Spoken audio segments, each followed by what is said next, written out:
पुनः नमस्कार। यो चाहिँ हाम्रो ढिकीको यो ढुङ्गा हो के ओखली, यसको मुनि छ त्यसको त्यो ओखली।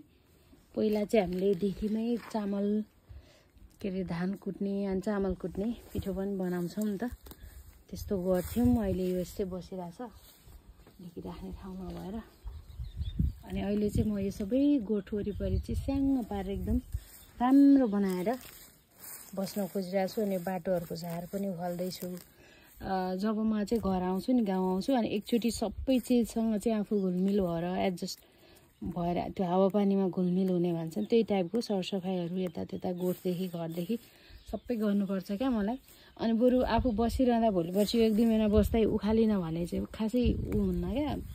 तर जसो कहीँबाट आउँदाखेरि चाहिँ अनि यस्तो छ भने चाहिँ मलाई एकचोटि गर्नै पर्छ सफा, त्यही भएर म गरिरहेको छु।